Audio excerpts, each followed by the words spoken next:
La Jornada Zacatecas TV, un espacio de libertad.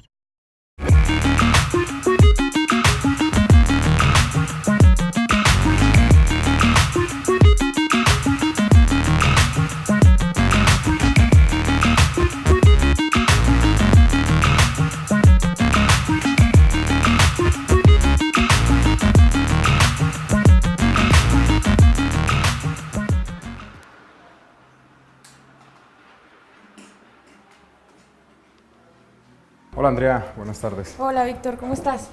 Bien, gracias a Dios. ¿Tú? Bien, gracias. Qué bueno. Bueno que aceptaste la invitación. Al contrario a ti, te agradezco muchísimo la oportunidad que me das. No, yo sé que de estar están contigo y ocupados platicar. y que está difícil el trabajo, pero qué bueno que te tomaste el tiempo de tomarnos un café. Ahorita pedimos algo. ¿Cómo va el trabajo en la Secretaría? Bien, ha sido un trabajo muy intenso. Yo creo que ha sido... Muchas gracias, muy amable. Muchas gracias, Reina. Gracias. Gracias. Muchas gracias. Un trabajo muy intenso. El gobernador Alejandro Tello me parece que es un gobernador que no solamente en el discurso trabaja diferente, en los hechos, ha plasmado en el Plan Estatal de Desarrollo que el cuarto eje temático del propio Plan Estatal de Desarrollo sea el cuidado del medio ambiente, y le ha dado un rango y una importancia a la política ambiental del Estado que nos ha permitido tener un trabajo muy intenso en dos vertientes, lo que tiene que ver en este caso con la obra de infraestructura hidráulica, cuidando la sustentabilidad, y por otro lado también la política ambiental con la creación, por ejemplo, de la Procuraduría Estatal de Protección al Ambiente, que es por primera vez en la historia tenemos una institución que esté al servicio y al cuidado de la biodiversidad, de la vida silvestre, y sobre todo al cuidado de que todos estos temas de deforestación, Claro. Los efectos nocivos del cambio climático también tengan, digamos, un equilibrio y también tengan un freno. Por eso nosotros reconocemos en el gobernador esta política, digamos, ambiental, su gran compromiso,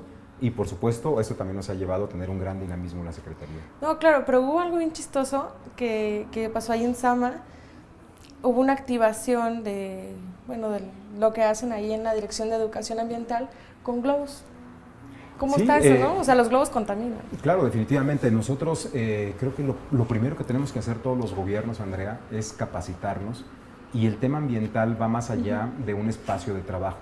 Es un tema de convicción propio y sobre todo también de conocimiento. Los globos son altamente contaminantes, son peligrosos incluso para los niños.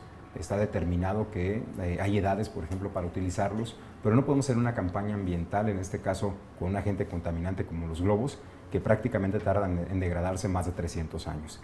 Tenemos que ir a una política de educación ambiental muy precisa, pero insisto, quien la desarrolla debe tener una gran convicción personal sobre el tema. Claro. Pero bueno, vamos platicando de algo menos profesional. Vamos a platicar de ti, de tu familia, cómo eres. Cuéntanos de tu familia. Sí, estoy felizmente casado con Diana Carolina, es mi esposa, nos conocimos en la universidad, estudiamos juntos, prácticamente fuimos amigos durante mucho tiempo, después nos hicimos novios, decidimos casarnos, es mi compañera de vida, es una persona a la que amo y debo reconocerle una gran fortaleza, una gran disciplina y sobre todo una persona que me ha respaldado siempre. Yo creo que no pudiera conocerse el Víctor Armas en los pocos o modestos logros que ha tenido en su vida sin tener un respaldo de mi compañera de vida como lo ha sido Diana Carolina. Y juntos subimos a Victoria Carolina, que es una niña que va a cumplir 17 años ahora el 4 de septiembre. Pues nada de niña. Que es mi bebé, yo le digo que es mi bebé, siempre va a ser una niña muy inteligente, Sí. muy dedicada, muy social, yo creo que incluso hasta un poco más de lo que debe ser,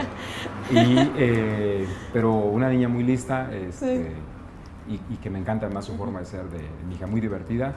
Y también tenemos a Víctor Carlos, un niño que va a cumplir 15 años, el 16 de noviembre, muy inteligente, muy disciplinado, vivimos me parece que bien, quizá hay que decirlo, sin tener las carencias de las que muchas familias tienen, pero tampoco vivimos, digamos, en la holgura, vivimos con toda la modestia, y lo que mi esposa siempre trata de hacer, y yo se lo reconozco en la vida, es ubicar a nuestros hijos que lo que tienen, que lo que pueden disfrutar es parte del esfuerzo, del trabajo de su papá, y que también si ellos quieren disfrutar o tener algo más, debe ser producto de su esfuerzo. Que eso es lo que debemos, me parece, que sembrar todos los padres de familia en nuestros hijos, ¿no? Así es. ¿Cuál es tu libro favorito? Tengo muchos, fíjate, yo soy muy fácil de enamorar con los libros, pero ha habido libros que me han ayudado mucho a entender, por ejemplo, la trascendencia de la democracia, con la columna de hierro de Taylor Caldwell, que fue una obra que se hizo a principios de los años 60, que incluso ella le dedicó a John F. Kennedy, y es sobre la vida de Cicerón. Me llama mucho la atención porque todos estos conceptos de democracia parece que son nuevos. Hoy en los tiempos que vivimos parece que nosotros en este país entendemos la democracia a partir de la transición del 2000, y los conceptos de democracia son milenarios, han trascendido en los años, y cómo esta lucha se reedita generación tras generación del bien y el mal, de la apertura, de la participación de todos a la decisión unilateral de los caciques o de los reyes en su momento, pero sobre todo el que siempre habrá un actor social o un actor en la sociedad que va a poner el ejemplo, como en su momento lo fue Cicerón. Además, soy abogado de profesión y pues me apasiona mucho el tema de Cicerón. Yo, a propósito del primer libro que leí, Andrea, y lo comparto porque ya no quise hacerlo en las redes porque estaba muy saturado al momento de la muerte de Rius, pero el primer libro que yo leí fue el ABC de Rius, sobre la vida de Ernesto Guevara de la Serna, alias el Che Guevara. Pudiera ser paradójico, pero fue el primer libro que leí porque mi madre, que era enfermera, tenía una tendencia más, digamos, hacia la izquierda, entonces ella siempre encontraba libros con un mayor contenido social, pero el primer libro que leí fue el ABC de Rius. ¿Qué es más divertido, ser docente o ser funcionario público? No, es más divertido ser docente, por supuesto. ¿Volverías a ser docente? Claro que sí, yo lamento mucho no tener el tiempo para no estar al frente del grupo. Yo siempre lo he dicho, soy un docente por convicción, porque no lo hace uno como, digamos, como una forma de vivir, que es una forma muy legítima, pero quizá lo que nos pagan en la docencia es muy poco y no te alcanzaría para vivir, pero me encanta mucho porque yo creo que los maestros tenemos un gran componente de alumno, y cuando yo doy clase me gusta porque, en primer lugar, me actualizo, estoy completamente al día, porque hoy las nuevas generaciones, como ustedes, como tú, son muy inteligentes. Hoy la parte, digamos, de la apertura a la red, las propias redes sociales son muy dinámicas, y entonces tienes que tener siempre las respuestas para tus alumnos, y cada vez los alumnos son más inteligentes, tienen una mejor formación, están mejor enterados que los maestros, y entonces eso te permite también un reto. Y me es muy divertido porque pues me llena de vida, me gusta mucho trabajar con jóvenes. ¿Cómo definirías a Zacatecas en una sola oración? Diferente. Completamente. Pues es una diferente. palabra. Bueno, yo diría en una oración, Zacatecas está en vías de consolidar un desarrollo. Yo creo que todos los gobernadores, lo digo con toda la claridad, yo no he conocido uno solo desde que tengo memoria que haya actuado en contra de Zacatecas o haya actuado para que Zacatecas no avance. Yo creo que cada gobernador en su momento fue impulsando, fue sentando las bases para que pudiéramos tener una condición, y yo creo que Alejandro Tello hoy tiene la gran posibilidad de consolidar el desarrollo económico de Zacatecas. Hoy tenemos, por ejemplo, digamos, una conectividad, por ejemplo, con el Pacífico, con esta parte del centro del estado, con, por supuesto, una cercanía mayor a la frontera. Tenemos, por ejemplo, gas natural. Estamos desarrollando el proyecto hídrico más importante con el sistema Milpillas para que podamos tener agua con una condición sustentable a más de 50 años. Es decir, tenemos condiciones importantes para que Zacatecas pueda consolidar su desarrollo económico. ¿Por qué me concentro en el tema del desarrollo económico? Porque los hechos de inseguridad, los hechos de violencia, tienen un gran componente también de la necesidad que tienen muchas de las personas que viven en general del Estado. Si nosotros nos concentramos en la generación de empleo, en, por supuesto, el desarrollo económico, en que la gente tenga un ingreso no solamente permanente, sino también un salario digno, bien remunerado, vamos a tener familias más sólidas, vamos a tener un tejido social más fuerte, vamos a tener una armonía social, y por supuesto esto conlleva que tengamos paz. No solamente el tema de la seguridad tiene que ver, que es una parte importante, con cámaras, con policías, con armas. Debe de ir acompañado, insisto, de un desarrollo económico y por supuesto de una atención social, Pero ¿por qué pongo en segundo plano el tema social? Porque no es solamente el asistencialismo, que por supuesto es necesario, yo no lo desconozco, pero lo que necesitamos es que tengamos, insisto, personas, mujeres, hombres, jóvenes en Zacatecas, que encuentren una oportunidad de empleo en Zacatecas con un buen salario y que esto nos permita, insisto, encontrar la vía del desarrollo. Por eso mi oración sería Zacatecas en vía de desarrollo. Ok, después de una muy amplia justificación. Así es. Ahora, ¿qué tan ágil eres mentalmente? Yo creo que es como el promedio de... Sí, bueno, Sí, entonces por vamos a hacer un ejercicio que es muy rápido. Yo te voy a decir unas palabras y tú vas a vincular a algún personaje de la política con estas palabras, ¿sí? Por supuesto. Que empezamos. Buen gobierno. Salinas de Gortari, Agua. Alejandro Tello, Corrupción. Duarte, Medio ambiente. Alejandro Tello. Otra vez. Está Mancera. bien. Ok. Ahora vamos a hacer inverso, ¿sí? Sí. Yo voy a decir algunos nombres Ok, y con un adjetivo nada más lo escribimos, bien, ¿va? por supuesto. Empezamos. Miguel Alonso Reyes. Buen gobernador, David Monreal. buen político, Fidel Castro. un hombre que transformó la historia del mundo, Barack Obama. gran líder, John F. Kennedy. la esperanza, Cristina Rodríguez. una gran líder. Ok, muy bien. Si tuvieras que resumir en una oración, pero ahora sí en serio en una oración, Una sola oración. ¿cómo fue el sexenio de Amalia? ¿Cómo lo harías? En una sola oración, fue el sexenio de la infraestructura con una mala comunicación. Ok. ¿Qué pasó con las acusaciones que se hicieron al principio del sexenio de Miguel Alonso, donde se te vinculaba con algunas cosas ahí medio extrañas? Sí. Y estaba al frente Nale, ¿no? Al frente de esta investigación.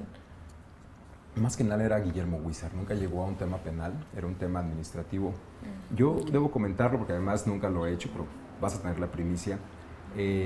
Cuando yo te hago el comentario de que todos los gobernadores, insisto, han como aportado, digamos, todo su esfuerzo para que a Zacatecas le vaya bien, el gobierno de Amalia García fue un gobierno de infraestructura. Si tú observas, tuvo una inversión en su momento histórica superior a los 20,000 millones de pesos en infraestructura. Y te puedo dar dos datos muy precisos. Hizo la carretera Zacatecas-San Luis y la Zacatecas-Saltillo, por ejemplo, ¿no? Que es histórico para Zacatecas. ¿Qué sucedió?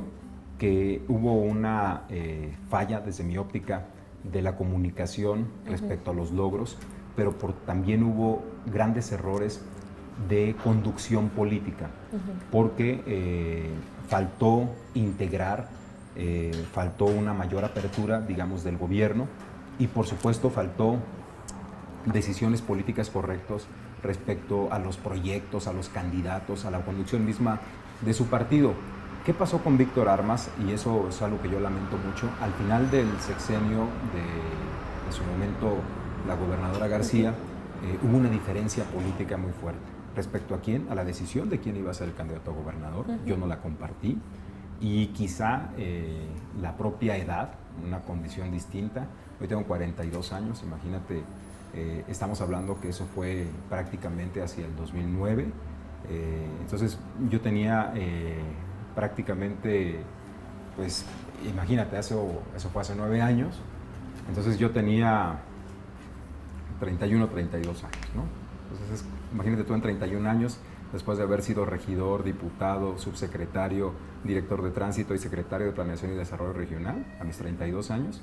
Entonces cuando alguien te dice, oye, va a ser fulano de tal, y tú dices, yo no coincido, obviamente hay un rompimiento, la relación se interrumpe, la relación política con la gobernadora, pero fue una no coincidencia. Y esa no coincidencia trajo como consecuencia en su momento que hubiera una actuación de la Contraloría en su momento contra tu servidor, con observaciones que no tenían sustento, que obviamente eran falsas, tan falsas que yo litigué contra el gobierno, pero no litigué contra el gobierno de Miguel Alonso, lo aclaro, yo litigué contra el gobierno de Amalia García.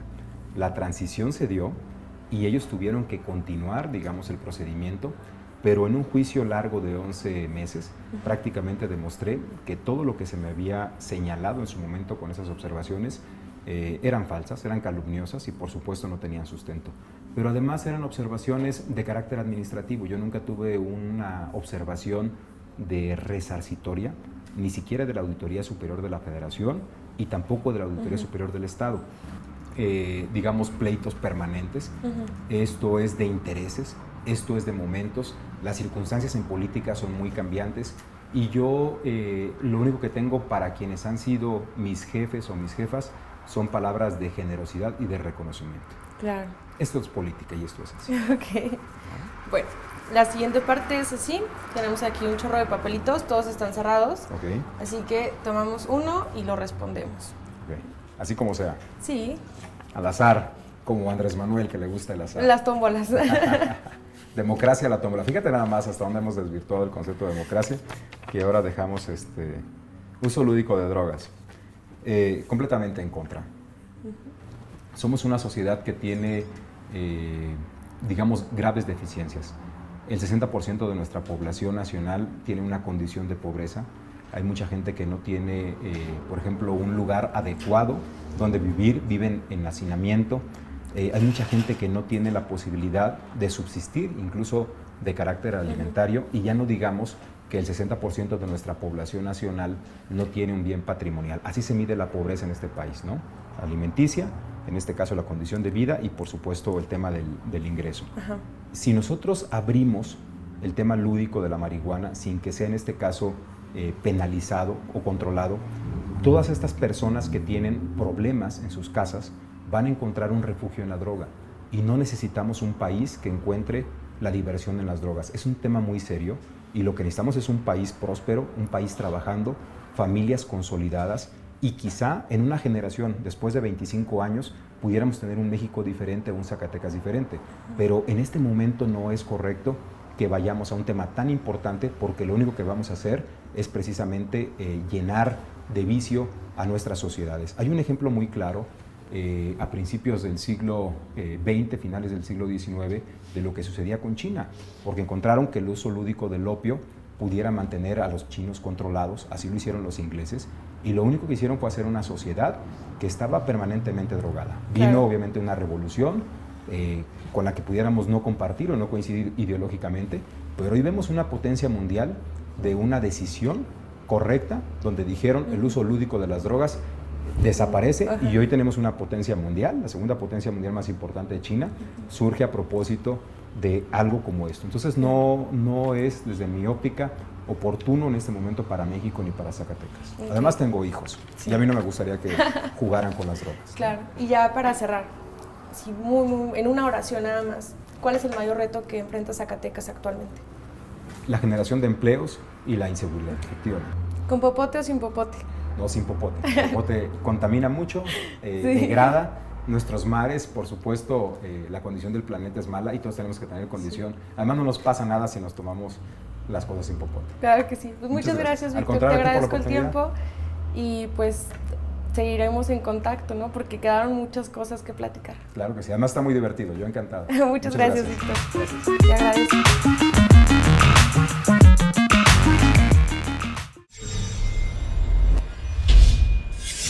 La Jornada Zacatecas TV, un espacio de libertad.